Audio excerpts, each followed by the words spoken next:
sociales, pero no toma decisiones.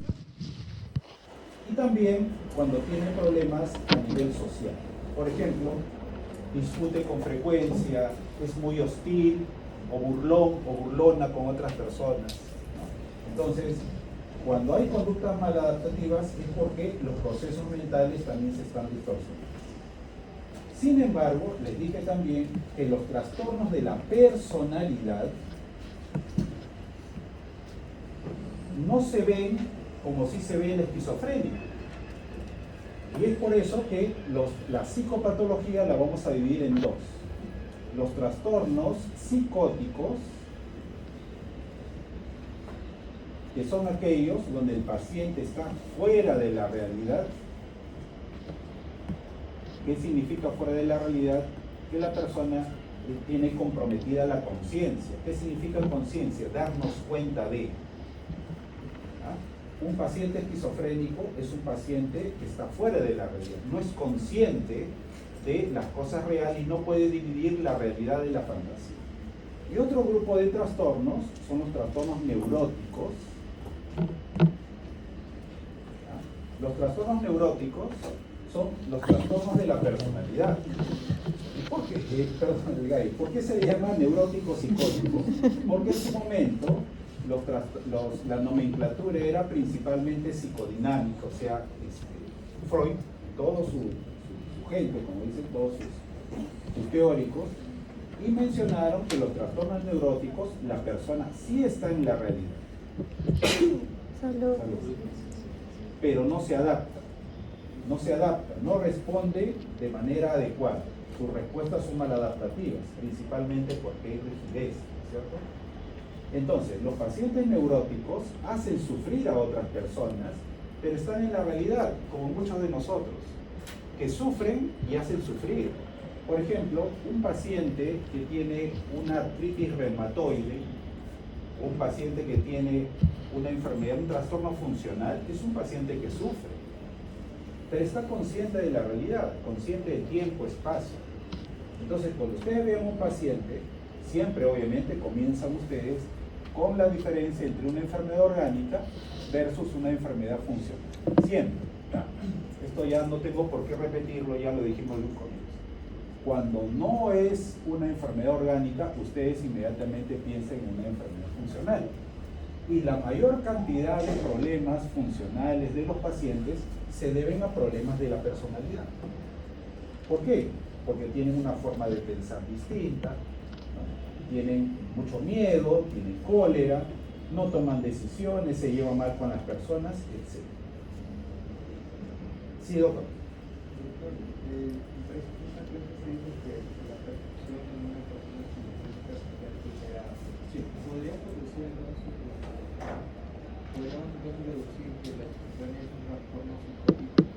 Por supuesto, sí, pero efectivamente. No, el paciente esquizofrénico es psicótico. Porque el compromiso cognitivo, ahí está, miren, cuando este símbolo es un problema. Acá hay un problema cognitivo. ¿Dónde está el problema cognitivo? Recuerden, cognitivo es procesamiento de la información. Y hay dos formas de procesar información. Necesitamos dos elementos: los procesos cognitivos básicos y procesos cognitivos superiores. Aquí tenemos a la sensación, la percepción y la memoria, y aquí tenemos al pensamiento, al lenguaje y la inteligencia.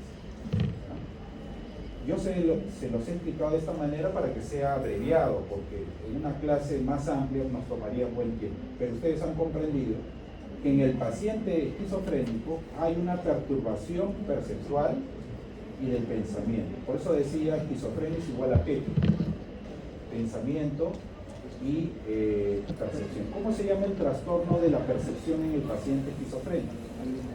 Se llama alucinación. ¿Cuántos tipos de alucinación hay?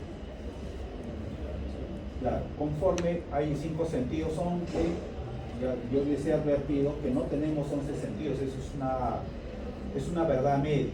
Tenemos 11 receptores sensoriales, pero entonces hay alucinaciones de acuerdo a los tipos de ruta de ingreso de información, o sea, a los sentidos.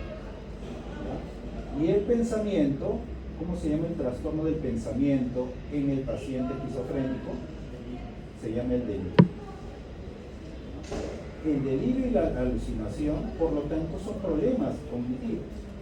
Es la clase del día de hoy. ¿Respondió a su pregunta, doctor?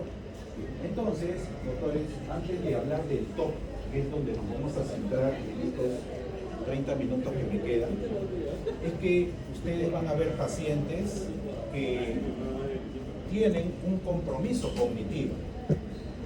Ahora, ojo, que también pueden haber compromisos cognitivos en un trastorno neurótico, ¿no? Por ejemplo, las personas que tienen un sistema de creencias muy, vamos a llamarle así, míticos, religiosos o mágicos religiosos, pueden suponer que sus problemas de adaptación, por ejemplo, que no duran en los trabajos, se debe a que le hicieron un daño, brujería. Usted dice, pero ¿en qué parte de la psicopatología está eso? No, pues es su sistema de creencias. Usted como médico sabrá tomar sus decisiones. Si usted cree, porque a veces hay científicos que tienen un lado que no se revela. Pero si usted dice, me apego a la ciencia y lo que dicen los manuales diagnósticos y al hospital, entonces usted dice, acá hay un problema de compromiso de la conciencia.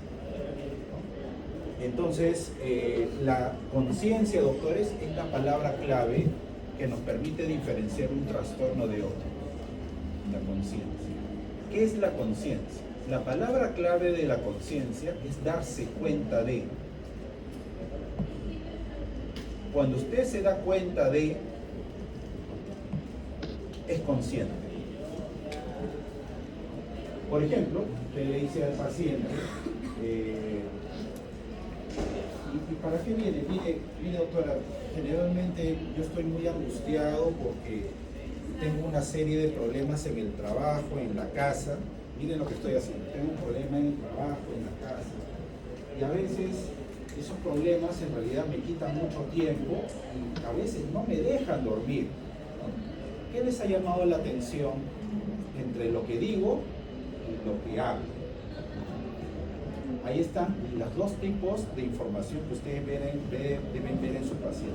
Lo que te dice y cómo te lo dice. Si el paciente está hablando, usted se está dando cuenta que aquí hay una conducta. Recuerden, conducta es una acción. Este paciente hace esta conducta cuando le viene un pensamiento al cual le tiene miedo. Me van a despedir del trabajo. Me voy a quedar sin dinero, no voy a poder trabajar, no voy a poder comprar. Entonces, para evitar ese pensamiento, lo transforma en una conducta que nosotros le vamos a llamar la compulsión. Pero le digo, usted, señor, es consciente de que en determinados momentos de su discurso hace esto. Sí, doctor, me he dado cuenta. ¿Y por qué? ¿Qué viene a su mente? Viene a mente la idea de que me están despidiendo del trabajo y voy a perder la casa, etc. Entonces, es real. Es lo primero que tenemos que saber nosotros. Si el Señor está consciente, si no está consciente, es un trastorno psicótico. Pero si está consciente, es un trastorno neural. Si no está consciente de la realidad, ya no podemos hacer mucho desde el punto de vista de la terapia, pero sí tenemos que encontrar información de los familiares. Para eso sirve la conciencia. Entonces, doctores, miren, qué importante. La conciencia se genera por la relación que hay del sistema nervioso con la realidad, ¿no? Es decir, nosotros, por ejemplo, ¿en qué parte de la región Lima estamos? ¿En qué punto cardinal? Estamos al sur. Bien. Y si vemos para allá, ¿qué parte cardinal es? El oeste. O de océano oeste. Entonces está ubicado en tiempo y en espacio. La conciencia nos sirve, doctores, para dividir la experiencia, por ejemplo, entre el objetivo y lo subjetivo. Cuando un paciente puede dividir lo objetivo de lo subjetivo, está consciente de la realidad. Ejemplo, ¿no? Señora, ¿a qué debemos su visita? Doctor, vengo porque me siento muy mal últimamente. ¿Qué le pregunta a usted? Ya estamos entrando al capítulo de entrevistas con pacientes simulados, así que voy a retar un poquito su curiosidad. Si el paciente le dice, vengo porque me siento mal últimamente, ¿qué le pregunta a usted? ¿Cómo se siente mal? ¿Desde cuándo se siente mal? Es una pregunta. ¿Otra? Claro, ¿a qué le llama usted sentirse mal? Obviamente que hay que reformular, porque si usted dice, a ver, ¿a qué le dice usted? No. Pero ¿me podría dar más datos de qué es lo que siente? Hay médicos que le dan lista de chequeo, le dicen, a ver, ¿tiene usted fiebre? ¿Tiene usted náusea? ¿Tiene vómitos? ¿Tiene etcétera? Así. Doctor, mire, en realidad sí, pues me siento mal porque siento una desesperación a veces, siento como una incomodidad en el pecho. Y dígame, a ver señora, ¿puede tocar en qué parte siente la incomodidad aquí? ¿Qué más siente? Entonces, si la persona le va dando datos, esta persona está consciente que lo que tiene no es biológico. Igual ustedes, en algún momento, ustedes seguro, eso pasa, bueno, ustedes digo porque es un ejemplo, pero a los pacientes que están hiperalertas de su cuerpo, van al médico constantemente, porque es como un radar, ¿no? Le duele algo al médico. ¿Por qué? ¿Dónde estará el problema? ¿Cognitivo o afectivo emocional? Algunos dicen afectivo porque el miedo es lo que los hace ir. Pero cognitivo, ¿por qué? Porque piensan que ese cambio en su organismo es sinónimo de una enfermedad. Entonces, no pueden dividir el objetivo de los objetivos. Pero obviamente están conscientes, pero tienen una dificultad. Lo que debe hacer el médico es que este sentirse mal lo tiene que convertir en datos objetivos. Por ejemplo, dígame su cefalea, su dolor de cabeza, porque el paciente me dice cefalea, de 1 a 10, ¿cuánto es? Ahí usted está ayudando a que lo subjetivo se convierta en... ¿En qué días tiene ese dolor de cabeza, doctorita o doctor? Los lunes principalmente. Pero una persona que no puede dividir uno de otro es un problema de conciencia. En segundo lugar, los pacientes con esquizofrenia no pueden dividir lo imaginario de lo real. Como tarea, van a ver la película Mente Brillante, está en la diapositiva, pero ustedes anotan, van a ver la película Mente Brillante, cómo distenderse de sus exámenes parciales, del día domingo, ¿ya? Les digo, de una manera de broma, pero si ven la película van a entender el capítulo esquizofrénico. ¿Sí? Hay una escena nada más de la película, que John Nash es un profesor universitario y que ha aprendido a darse cuenta de que algo no es real y que algo puede ser imaginario. Entonces, ahí en la puerta un señor, él lo ve a este señor, pero le pregunta a la doctora, le dice, doctora, ¿puede usted ver en la puerta si hay alguna persona? Sí, sí hay. ¿Y cómo es? Y le describe, entonces es verdad. Ya podía distinguirlo, imagínate. El paciente esquizofrénico no puede distinguir qué es real y qué no es real. Entonces hay un problema de conciencia. Y en tercer lugar, por ejemplo, los pacientes con demencia, porque la demencia es un trastorno cognitivo. ¿Ya? ¿Por qué es un trastorno cognitivo? Porque se afecta a la memoria, principalmente. ¿Y la memoria qué proceso cognitivo es? ¿Básico o superior? Básico. Que confunden el pasado con el presente. Por ejemplo, hay un fenómeno, hay una alteración de la memoria que se llama la confabulación, donde el paciente contamina la idea antigua, pretérita, anterior, con lo real. Siempre digo este ejemplo, que siempre me ha quedado un paciente cuya familia ya, entre comillas, no lo soportaba, porque el señor se levantaba a veces temprano y decía, en mi desayuno me tengo que ir a trabajar. Le decían, pero papá, tú te has jubilado hace 6 meses, ya no tienes por qué ir al trabajo.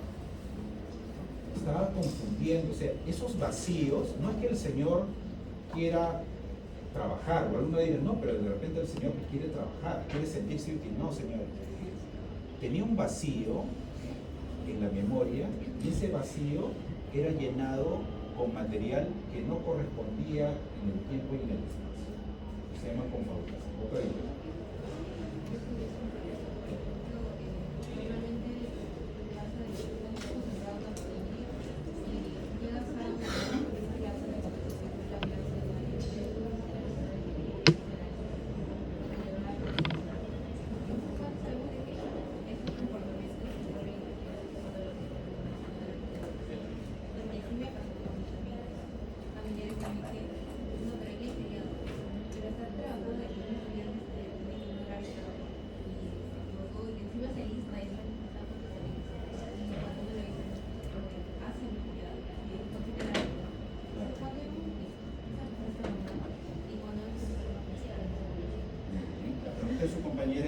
decimos que se trata de una confabulación cuando es permanente, que es crónico, es decir, no aparece una sola vez y el paciente, incluso como usted dice, hay familiares que le informan y le hacen saber que no es cierto, y el paciente comprende y encamina, se da cuenta del error.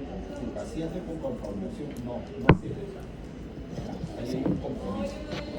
Sí, varias veces he visto, incluso una vez recuerdo en la universidad que estaba haciendo mi internado y hacía siesta los domingos, cosa que es un hábito que siempre hago. No puedo hacer siesta todos los días porque tengo que trabajar, pero los domingos para mí es religioso hacer siesta. Ya parece un compromiso obsesivo compulsivo, ¿ya? Pero descanso bien, ¿ya? Y a veces me he levantado y como mi habitación está cerca a un poste de luz, me he despertado y está el foco prendido y está más o menos 6:30, o sea, parece madrugada.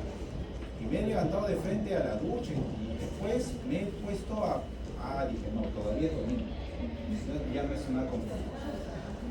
Bien, doctores, miren, estos son los trastornos más frecuentes, porque dentro de un ratito vamos a entrar al capítulo exacto. Miren, estos son los trastornos del pensamiento más frecuentes. Los trastornos de la percepción se llaman alucinación, los trastornos de la memoria está en el capítulo que yo voy a repasar la siguiente clase, porque no me va a alcanzar el tiempo, pero están digamos, referidos a la obtención de la información. Recuerden que los procesos cognitivos básicos lo que hacen es captar información. Si la información se capta mal, se va a guardar mal, ¿no? Vamos a ver los trastornos del pensamiento. El pensamiento es un proceso cognitivo superior que se afecta, es el más frecuente en la afectación. Y aquí tenemos, por ejemplo, vamos de lo más simple a lo más complejo. Por ejemplo, los pacientes que tienen quejas somáticas. La queja es una preocupación por el cuerpo. Queja somática. Miren que ya estamos en trastornos funcionales, ¿no? Aquí ya no hay un problema, usted ya descartó que se trata de un problema orgánico. Y los pacientes tienen el temor a enfermarse, ¿ya? Más adelante, este trastorno le vamos a dar un nombre que se llama el trastorno de somatización. Pero recuerde que cuando un paciente se queja, quejarse significa hipervigilar, decirle, pedir ayuda, entre comillas, porque algo en su cuerpo hay que le llama la atención, eso se llama una queja somática. Pero si usted esa queja somática la acompaña de signos que son evidentes, ya no es una queja, ya es algo real. Lo segundo que tenemos que ver son las obsesiones, en ese orden. La obsesión es una idea, que lo vamos a ver en un momento. Es una idea, es un pensamiento, pero es un pensamiento que existe en la realidad, pero es desproporcional. Por ejemplo, me van a jalar en psicología aplicada a la medicina, le caigo mal al profesor, no me responde los correos, ¿no? me desaprueba y tal. Entonces, ustedes dicen, ahora, ¿será real? Primero, verifican, y si es real, pues hay algunos signos, algunas características, pero no se lo pueden sacar de la mente, todo el día está rumiando, está circulando. Esa es una obsesión. Hay obsesiones, por ejemplo, yo vi un paciente que revisaba en el trabajo, decía que revisaba su celular con frecuencia, ya le habían llamado la atención su jefe, porque siempre le encontraba celular, y revisaba redes sociales en el trabajo, pero no eran las redes sociales de él, eran las redes sociales de su pareja. Veía su estado de WhatsApp a cada momento. Es una obsesión, una idea. Pero la pareja era real.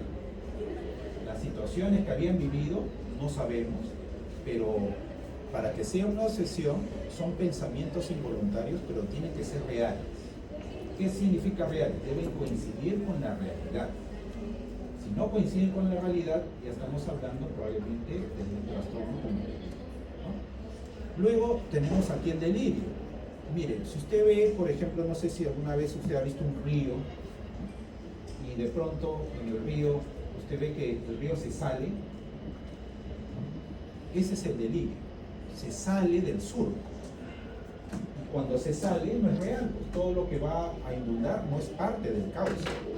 Entonces aquí vienen los delirios que son inaccesibles a la razón. Significa que, por ejemplo, ustedes ven a un paciente psicótico en la calle y lo ve dirigiendo el tránsito, lo ve con la camiseta de la selección, ¿no? Y con su pelota, y dice yo soy Maradona, encima se confunde, ¿no? Entonces es un delirio, porque es una conducta que está fuera de la ley, pero es producto del pensamiento. Los delirios, por si acaso, no es que aparezcan así de la nada, sino los delirios parten de necesidades insatisfechas. Por ejemplo, tenía un paciente que se subía a la combi. Las combis son las chiquitas, las cúster son las grandes, no sé si todavía se siguen llamando así, supongo.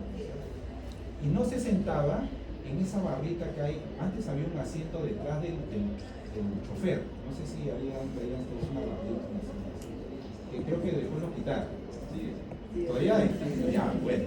Entonces no se podía sentar ahí porque todos lo miraban. Y decía, y como lo miraban, porque tienes que mirar al frente, pues tú no vas a estar mirando así de tienes que mirar al frente. Y la persona decía, sí, estas me conocen, seguro me quieren quitar una idea, ¿no? Todas las ideas que yo tengo me las quieren descifrar. Entonces ya había un delirio, está fuera del caos. Lo que nosotros conocemos como paranoia, que es la sospecha, lo tenía este paciente, pero era un delirio. Las fobias, doctores, también son problemas. Vamos a ver que es complejo, pero la fobia es un problema del pensamiento. ¿Por qué? Porque hay un miedo irracional.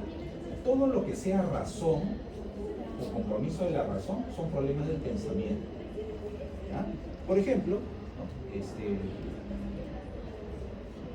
Hay varios días y seguro ustedes han visto arañas aquí en las aulas, pero como ustedes ya están acostumbrados, porque estamos en un lugar, ¿no? Entonces si sientes un poquillo ahorita, simplemente sigue mirando la clase. El paciente fóbico inmediatamente se alerta cuando escucha la palabra y se imagina la araña. Es más, escucha la palabra y se imagina. Esa es una fobia, es un miedo irracional. ¿Y por qué se llama irracional? Porque el miedo existe. O sea, si yo veo un insecto, el día de ayer estábamos discutiendo si la araña es un insecto o no.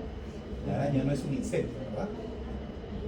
La araña es un antrópodo, un arácnido, pero no es un insecto, más bien come insectos.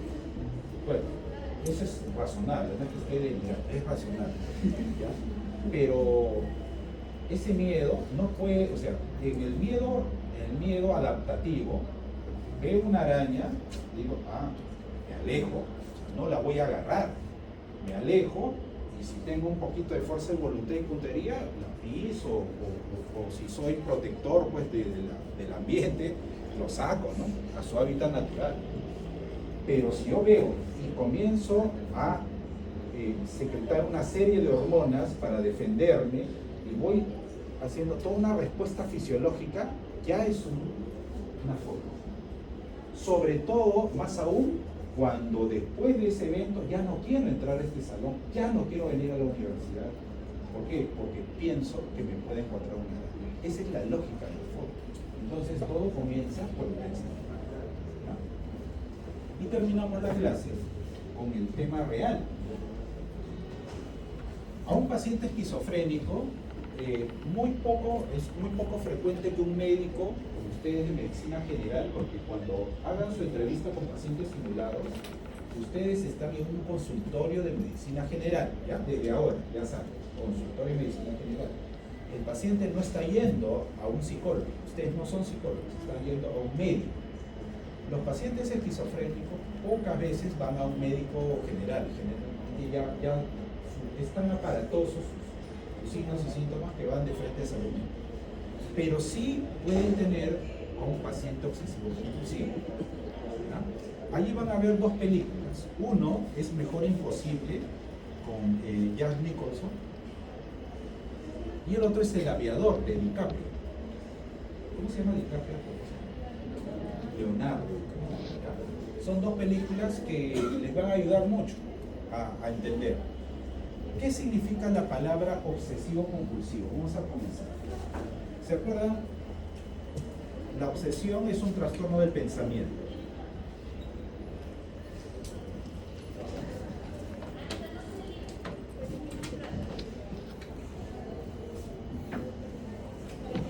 Cuando nosotros vemos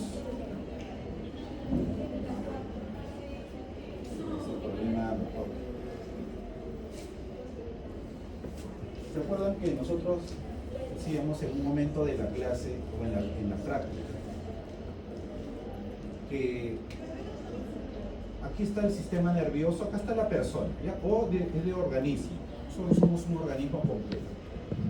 Y acá no solamente hay sistema nervioso, sino que el sistema nervioso que está en contacto con la realidad y por lo tanto está consciente, genera procesos mentales. Ahí está la relación entre mente y cerebro. O sea, el cerebro es un órgano que nos vincula con la realidad. Gracias al funcionamiento del cerebro estamos alertas, biológicamente.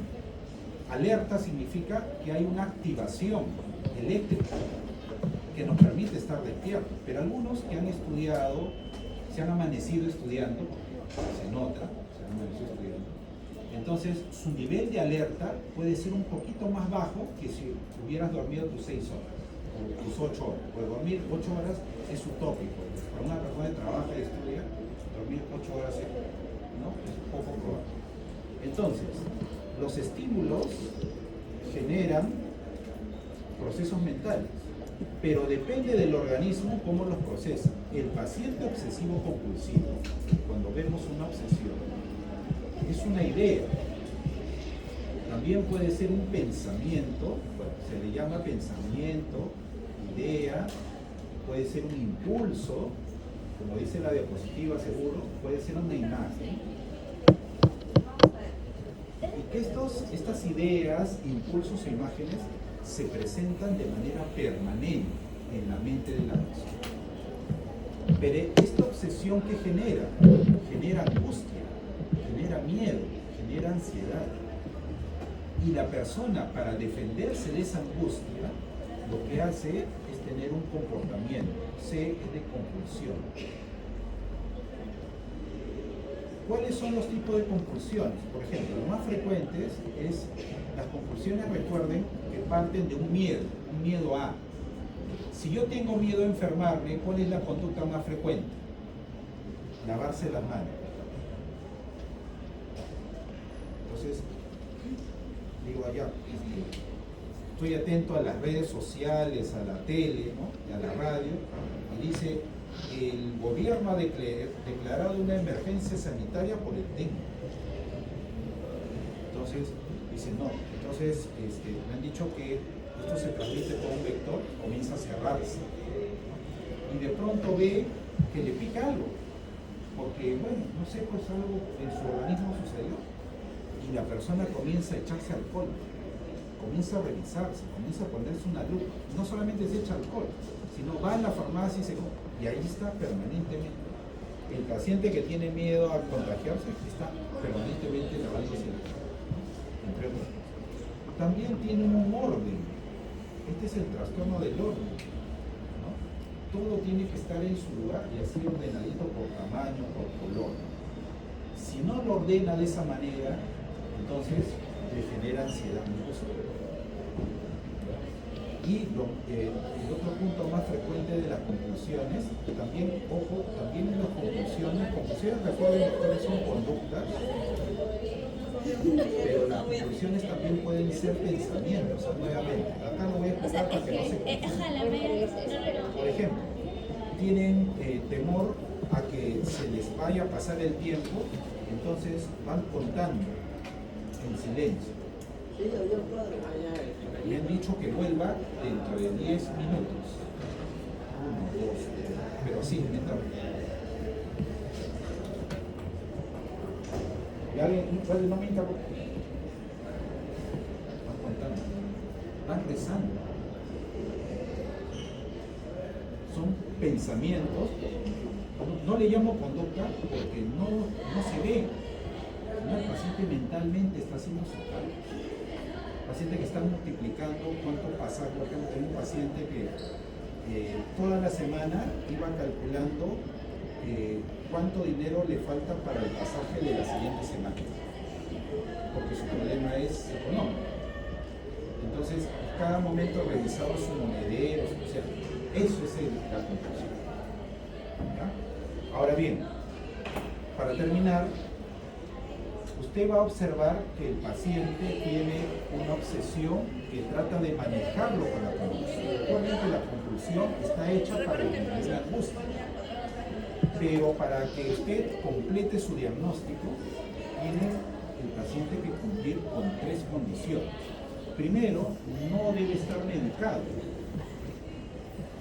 porque si el paciente está medicado por alguna razón, siempre cuando un paciente está medicado, se anulan todos los análisis mentales hasta que se confirme que no hay una influencia de la medicación.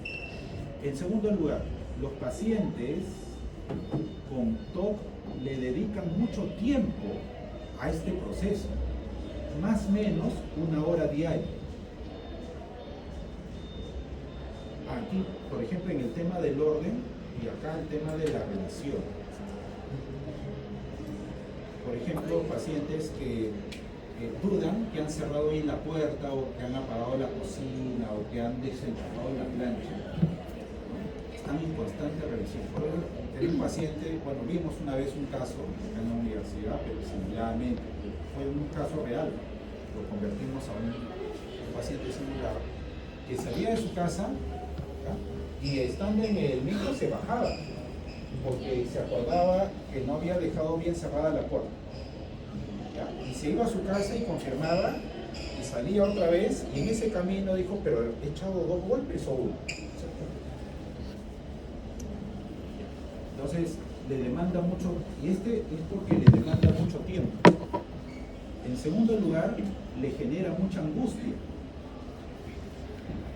Acá ustedes tienen que preguntarle, recomendación al paciente, cuánta angustia, cuánto miedo le genera ese pensamiento, del 1 al 10. Para que vean que generalmente cuando el paciente dice 10, es que está bien angustiado. Y en tercer lugar, perjudica su actividad diaria.